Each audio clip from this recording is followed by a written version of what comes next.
निश्चित रूपे आप देखुते 14 मासरे 10 लाख लोक भोटर लिस्ट कटिबा एवं जो एसआर जो होइछे जो आधार जो अनुभूत रही आम जदि देखा जड़े लोक एनआरआई वाला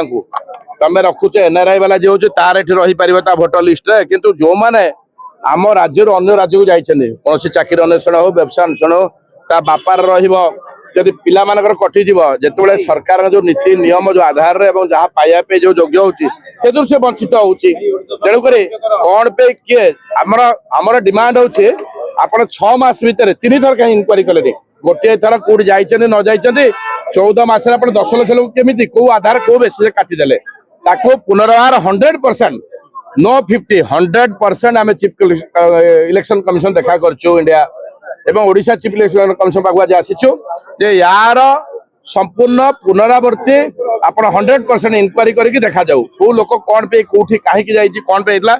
3 थर जानतु 4 थर जानतु 5 थर देखंतु देखिला परे आकु काटिले ताहा ग्रहणीय हबो नले आकु केबे पे आमे छाड़बुनी ए आंदोलन आहुर तीव्रतर करा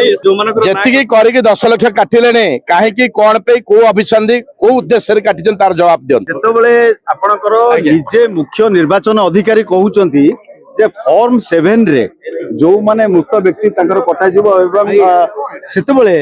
जेतेबेले लास्ट रिविजन 2025 जनवरी रे जो लिस्ट बाहर थिला सेथिरे जेतेबेले 2 लाख केते डिलीट हेइतला ए 14 मास भितरे किभली भाव रे 10 लाख पाखापाखि डिलीट हैला एवं जेतेबेले एसआईआर रो प्राक प्रस्तुति चलीची ए एसआईआर रो प्राक प्रस्तुति बेले जेतेबेले 10 लाख वोट डिलीट हैलानी जेतेबेले एसआईआर प्रक्रिया आरंभ होबो जहा अन्य राज्य क्षेत्र रो होउची ताहा ओडिसा रे किभली भाव रे न होबो सेही चेतावनी एवं सेही सतर्कवाणी करबा पई आमे आज एठी आसीचु मुख्य निर्वाचन अधिकारी जे राज्य रो रहिचंती आमे तांकु निवेदन करिवु जे आपण याकू ठिकणा भाव रे तदंत करंतु एवं निरपेक्ष भाव रे तदंत करंतु लोकंकर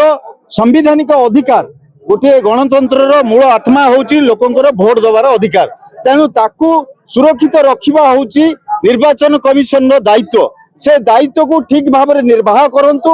एवं जे भली भाव रे जणे भी योग्य भोटर न कटिबे सेति प्रति यत्नशील होंतु जदि आपंको आम भिडी भल लगा तेब आम चैनल को लाइक शेयर और सब्सक्राइब करने को जमा भी भूलु नहीं।